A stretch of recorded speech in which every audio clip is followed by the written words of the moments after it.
Hello game সেন্টারে দাদা। আরে পাপাই তুই এতদিন পরে? হ্যাঁ 1 বছর পরে আসলাম তোমার এখানে। হ্যাঁ তোকে হলো বড় বড় লাগতেছে, হ্যাঁ তাহলে চলো গেম খেলি। কিন্তু এখন তোমার গেম সেন্টার বন্ধ আছে রে, বাড়ির কাজ চলতেছে না, কিছুদিন পর আবার চালু করবো। ধর এতদিন পরে আসলাম, ভাবলাম অল্প গেম খেলবো, সেটা হলো।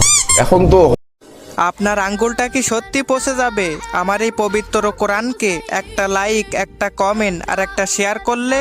কমেন্টে বলেন আমি ব্যাগ দিয়ে আসবো। হবে না রে ভাই, বন্ধ আছে। এ না না আমি গেম খেলবো। আরে এমন করলে হয় নাকি? তো যদি খেলে দিচ্ছ তো অন্য কোনো গেম সেন্টার যা। না আমার এখানে গেম খেলতেই ভালো লাগে, আমার অন্য কোথাও গেম খেলতে ইচ্ছা করে না তো। আরে আমার ঘরে কাজ চলতেছে, আমি কিভাবে তোকে গেম খেলতে দেবো? না তুমি আমাকে যে কোনো গেম দাও, আমি যে কোনো গেম খেলবো। কিন্তু আমি এখানেই খেলবো, আমি অন্য কোথাও যাবো না। যে কোনো গেম খেলবি তো? চক চক চক চক চক। এই দেখ, এইভাবে খেলবি।